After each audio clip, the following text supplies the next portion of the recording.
नमस्कार दर्शक मित्रों, मैं हूं कृतिक और फिनफैक्ट इन्फो चैनल में आपका स्वागत है।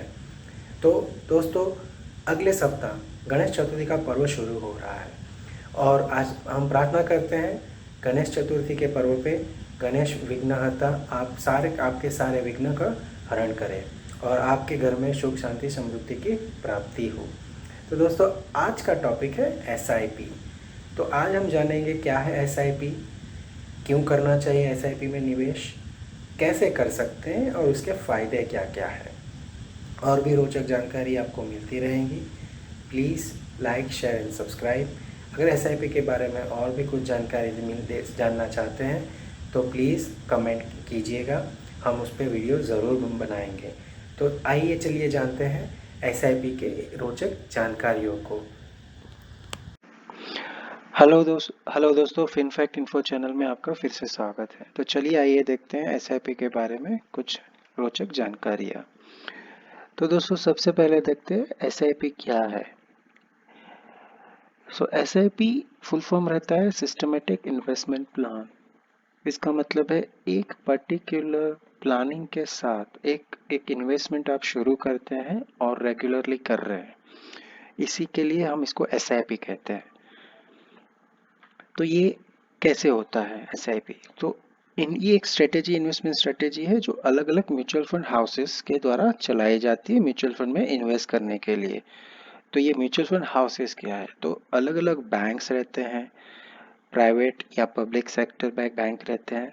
उसके अलावा भी प्राइवेट बड़े बड़े म्यूचुअल फंड हाउसेस रहते हैं, वहाँ वो भी अपने अपने म्यूचुअल फंड रन करते हैं, उसमें भी आप निवेश कर सकते हैं।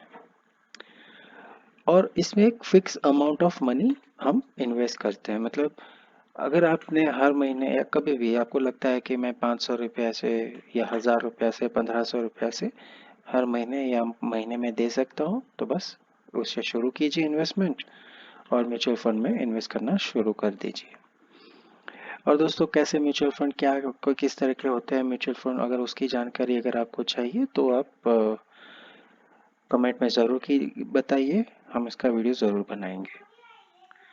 तो कैसे इन्वेस्टमेंट किया जा सकता है? तो वो मंथली होता है, क्वार्टरली या वीकली। मतलब हर महीने आपकी जब भी सैलरी आती है या आप जब हर महीने में एक बार इन्वेस्ट करना चाहते हो, तो एक टाइम तय कीजिए, अमाउंट तय कीजिए और म्यूचुअल फंड में इन्वेस्ट कर दीजिए, जो भी पीरियड आपको सही लगे इसमें से। अब इसमें एक और चीज़ है, फ्लेक्सिबिलिटी भी है कि ऐसा नहीं है कि एक बार आपने बोल दिया कि मैं हर साल हर महीने 1500 ही रुपया या 500 रुपया दूंगा, ठीक है, ऐसा ज़रूरी नहीं है। आप जब चाहे एसआईपी की अवधि, एसआईपी का अमाउंट आप इंक्रीज भी कर सकते हैं, डिक्रीज भी कर सकते हैं। आपकी फ्लेक्सिबिलिटी के हिसाब से आपको आगे बढ़ना है। और अगर आपको लगता है कि मुझे अब इन्वेस्टमेंट नहीं करना है, तो इन्वेस्टमेंट स्टॉप कर सकते हैं इसके अंदर। और अब इसमें होता क्या है कि इसके अंदर जैसे अब आपने 1000 रुपये से स्टार्ट किया है इन्वेस्टमेंट एसआईपी, और म्यूचुअल फंड की एनएवी वैल्यू, अगर एनएवी वैल्यू क्या है वो भी एक अलग से वीडियो बनाया जा सकता है। अगर इसके बारे में भी जानना है तो कमेंट में ज़रूर बताइएगा, हम बनाएंगे इसका वीडियो भी, कैसे कैलकुलेशन होता है इसका। तो दोस्तों, अब एनएवी वैल्यू समझ लीजिए कि आप कुछ खरीदने जाते हो तो उसका एक दाम फिक्स होता है। वैसे भी जब आप इन्वेस्ट करने जा रहे हो तो उसका भी एक फिक्स वैल्यू रहता है। तो एक किसी म्यूचुअल फंड में मान लीजिए 10 रुपए का एक एनएवी वैल्यू है, तो एक यूनिट का वैल्यू 10 रुपया हो गया। इसका मतलब है अगर आप 1000 रुपया इन्वेस्ट करते हैं तो आपको 100 यूनिट मिल रहे हैं यहाँ पे। और म्यूचुअल फंड की एक बहुत अच्छी खासियत है, वो हम आगे देखेंगे। अब इन्वेस्टमेंट क्यों करना चाहिए, ठीक है? तो यहाँ पे अगर देखा जाए कि भी क्या है कि हम मोस्टली एफडी में पैसा डालते हैं। तो एफडी में क्या होता है कि भी हमें फिक्स अमाउंट ऑफ मनी, हमें एक रेट ऑफ इंटरेस्ट मिलता है जो थोड़ा बहुत महंगाई दर से ज़्यादा होता है। लेकिन अगर हमें हमारे बड़े बड़े जो हमारे प्लान रहते हैं, ठीक है, गोल्स रहते हैं या सपने रहते हैं, अगर उसको साकार करना है तो एफडी से तो काम नहीं होने वाला। तो जाहिर सी बात है, हमें ज़्यादा इन्वेस्ट करना पड़ेगा ऐसी जगह जहां हमें ज़्यादा से ज़्यादा रिटर्न या इंटरेस्ट मिल सके। तो दोस्तों, अब इसमें जैसे मैंने बताया कि महंगा है, तो आप एफडी से कुछ ज़्यादा हो नहीं पाएगा। तो क्या कर सकते हैं, अगर ज़्यादा हमें चाहिए, अगर जैसे मैंने बताया अलग अलग गोल वगैरह को हमें बीट करना है, तो हमें इन्वेस्टमेंट म्यूचुअल फंड हाउसेस है, उसमें इन्वेस्ट करना ही पड़ेगा। ठीक है। लेकिन यहाँ पे कुछ लोग ऐसे भी होंगे जो बोल सकते हैं अगर ज़्यादा अर्न करना है तो हम शेयर मार्केट में भी तो इन्वेस्ट कर सकते हैं, डायरेक्टली शेयर मार्केट में डालो और ज़्यादा से ज़्यादा पैसा कमा लो। हाँ भाई, कर सकते हो आप भी, लेकिन क्या है, शेयर मार्केट रिस्की भी तो है, हाई रिस्क। ठीक है। और हर हम में से हर कोई शेयर मार्केट को अच्छे से तो जानता नहीं है, कब इन्वेस्ट करना चाहिए, कब पैसा निकाल देना चाहिए, कौन से शेयर में इन्वेस्ट करना चाहिए, कितना इन्वेस्टमेंट कर सकते हैं, मार्केट की स्ट्रेटेजी क्या चल रहा है, तो कितना सारा पढ़ाई करना पड़ता है और हर किसी को इसका नॉलेज हो ज़रूरी नहीं है। तो दोस्तों यहाँ पे म्यूचुअल फंड है जो हमें काम आते हैं, कि क्योंकि म्यूचुअल फंड से हम आगे बढ़ सकते हैं, मार्केट ऊपर नीचे होता रहेगा और एक्सपर्ट्स हैं जो उसको मैनेज करते रहेंगे। तो इन्वेस्टमेंट कैसे किया जा सकता है, तो सबसे पहला प्लान चीज़ होता है कि एक फाइनेंशियल गोल सेट कीजिए। मतलब जैसे हम रिटायर्ड कब होना चाहते हैं, मतलब रिटायरमेंट प्लानिंग, एजुकेशन बच्चों का, या आपका मैरिज, आपकी और या आपके बच्चों की मैरिज के लिए प्लानिंग, कार खरीदना है, जो बेसिक हर किसी का एक प्लान रहता है, हर किसी का एक गोल रहता है मिनिमम। आपके और भी गोल हो सकते हैं, उस हिसाब से आप प्लानिंग कीजिए, गोल सेट कीजिए पहले। फिर टाइमलाइन, तो टाइमलाइन मतलब कब आपको पैसा चाहिए और कितना चाहिए, ये नहीं। तो सपोज रिटायरमेंट में आपको 1 करोड़ रुपया चाहिए, तो अब आप रिटायरमेंट कब लेना चाहते हो। ज़रूरी नहीं है कि 60 साल पे ही आप रिटायर हो, आपको लगता है कि आप 50 साल तक ही काम करना चाहते हैं, तो आपकी रिटायरमेंट आपके हिसाब से तय कीजिए। वैसे ही अमाउंट फिक्स कीजिए कि आपको कितनी चाहिए, और उस हिसाब से आपका इन्वेस्टमेंट शुरू कीजिए। टाइमलाइन फिक्स कीजिए कब आपको क्या चाहिए। एजुकेशन बच्चों का, तो 10 साल 15 साल के बाद बच्चों का एजुकेशन के लिए सेव करना है, 3 या 4 साल बाद या 5 साल बाद अपनी शादी के लिए करना है, या बच्चों की शादी के लिए 15 साल बाद आपको करना है, कार आपको खरीदनी है। तो वो डिपेंड करता है, आपके गोल आप सेट कीजिए और उस हिसाब से टाइमलाइन, उस टाइमलाइन के हिसाब से इन्वेस्टमेंट करना शुरू कीजिए। हाउ मच, सो अभी आपने अगर आइडेंटिफाई कर लिया है कि आपको कितना अमाउंट चाहिए अपने गोल के लिए, उस हिसाब से अभी आप कितना इन्वेस्ट कर सकते हो, वो भी आपको ध्यान रखना होगा।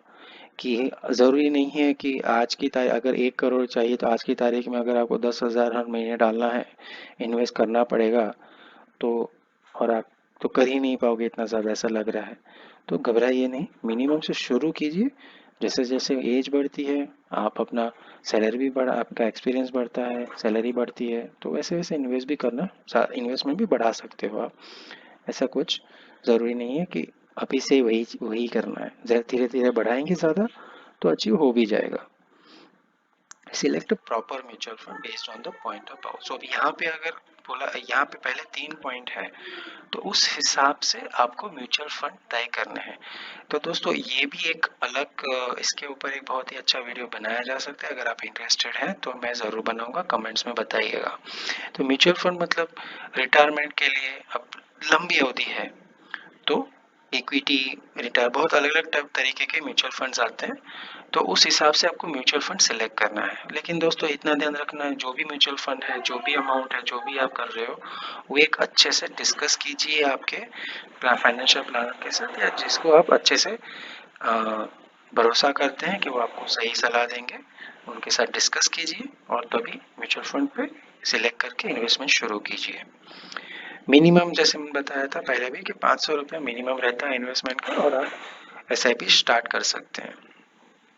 और कैसे किया जा सकता है कि जो भी आपने म्यूचुअल फंड सिलेक्ट किया, फंड हाउस रहता है, बैंक, पब्लिक सेक्टर या प्राइवेट सेक्टर के बैंक रहते हैं, वो भी म्यूचुअल फंड रन करते हैं फॉर एग्जांपल, तो उनके पास जाते हो, आप बोलते हो मैं इस म्यूचुअल फंड में इन्वेस्ट करना चाहता हूँ, और आप उसके पोस्ट डेटेड चेक भी दे दीजिए, या तो आपका उस बैंक के साथ सेविंग अकाउंट या कोई भी करंट अकाउंट चल रहा है तो वहाँ से भी आप डायरेक्ट डेबिट करवा सकते हो। वो आपके ऊपर है कि आपकी फ्लेक्सिबिलिटी क्या है उसमें। तो इसके फ़ायदे क्या है कि एसआईपी में हमें क्यों इन्वेस्ट करना चाहिए, क्या फ़ायदे मिलते हैं। तो फ्लेक्सिबल एंड अफोर्डेबल इन्वेस्टमेंट, मतलब ऐसा नहीं है कि एक ही बार हमने कर दिया और हम कुछ नहीं, अब इससे ज़्यादा कुछ हो नहीं सकता। आप जब चाहे बढ़ा सकते हो, जब चाहे घटा सकते हो अपना इन्वेस्टमेंट, वो आपके ऊपर है। कभी भी आप अगर पैसों की ज़रूरत पड़ गई तो आप पैसा निकाल भी सकते हो, ठीक है। इसमें कोई ना तो पेनल्टी लगती है, ना ही कोई फीस लगती है, ठीक है, जब आप इन्वेस्टमेंट स्टॉप करते हो। हाँ दोस्तों, एक अगर आप विड्रॉ करते हो तो एक उसका एक एग्जिट लोड रहता है जो बहुत ही मिनिमल रहता है। और इन्वेस्टमेंट करते वक्त भी इसका ध्यान रखना होता है। जब अगर हम इसके ऊपर वीडियो बनाएंगे तो उसमें ये ज़रूर डिस्कस करेंगे। कोई लॉकिंग पीरियड नहीं रहता। एफडी में बोलते हैं, अगर एफडी में अगर कहा जाए तो 5 साल का लॉकिंग पीरियड रहता है, 3 साल का, या जितनी अवधि के लिए आपने एफडी डाल दी वो खत्म। अगर वो लॉक हो गया, अगर आप निकालते हैं, विड्रॉ करते हैं तो आपको पेनल्टी लगती ही है। तो उसका यहाँ पे ऐसा कुछ नहीं होता है। हाँ, अगर मैं आप देखेंगे ईएलएसए स्कीम एक अलग से चीज़ होती है जिसमें आप म्यूचुअल फंड में इन्वेस्ट करके भी 80C का फ़ायदा ले सकते हो, टैक्स बेनिफिट मिल सकता है आपको। तो लेकिन ये ईएलएसए से सीमित है। लेकिन उसके अलावा अगर म्यूचुअल फंड में कोई और म्यूचुअल फंड में आप डालते हैं तो कोई ज़रूरी नहीं है कि एक कोई लॉकिंग पीरियड रहता है। आप जब चाहे जितना चाहें उस हिसाब से आप पैसा निकाल सकते हो। आपका टाइम भी बचता है, और क्योंकि आप ऑटो डेबिट या पोस्ट डेटेड चेक पहले ही दे चुके हैं, और आपको फ़ायदा भी रहता है इससे। कोई स्ट्रेस नहीं, मार्केट ऊपर नीचे होता रहेगा। मैंने जो फंड एक्सपर्ट्स रहते हैं वो अपना फंड मैनेज करते रहेंगे, चाहे ज़्यादा हो या कम। वो उस हिसाब से, आपको मार्केट ऊपर जा रहा है तो भी उसका फ़ायदा होगा, नीचे जा रहा है तो भी उसका फ़ायदा होने वाला है। तो वो स्ट्रेस फ्री आप रह जाते हो, कोई और आपके लिए काम कर रहा है। तो अब क्या चीज़ हमेशा आपको ध्यान रखनी है कि जब भी आप इन्वेस्टमेंट शुरू करते हैं तो एसआईपी में सबसे अच्छा चीज़ है स्टार्ट अर्ली, मतलब जितना जल्दी, मतलब आप पहली कमाई से शुरू अगर करते हैं तो बहुत ही बढ़िया है। मतलब 25 साल की उम्र है जब अगर आपने जॉब शुरू कर दिया, अपने बिजनेस में शुरू कर दिया अपना काम, तो तभी से शुरू कीजिए। लंबी, जितना लंबा रहेंगे म्यूचुअल फंड के में आप इन्वेस्टर, उतना ज़्यादा आपको फ़ायदा होने का चांसेस है। स्टे लॉन्ग, कंपाउंडिंग इंटरेस्ट का फ़ायदा रहता है आपको, चक्रवृद्धि ब्याज का जितना ज़्यादा रहेंगे। धीरज धरना पड़ेगा क्योंकि मार्केट में ऊपर नीचे उतार चढ़ाव रहते रहते ही है। तो लेकिन फिर भी आप कंसिस्टेंटली अपना इन्वेस्टमेंट जारी रखिए और आपका पैसा ग्रो होगा ही होगा। Thank you. हेलो दोस्तों, ये थी एसआईपी से जुड़ी बहुत ही अच्छी जानकारियाँ और मैंने पूछे गए सवालों के बारे में। अगर आपको और भी ज़्यादा जानकारी चाहिए, प्लीज़ कमेंट कीजिए and do like share and subscribe to my channel और एनकरेजमेंट कीजिए। जो भी एसआईपी से रिलेटेड नए टॉपिक्स आपको जानने हैं, प्लीज़ कमेंट कीजिए, हम वीडियो ज़रूर बनाएंगे। Thank you.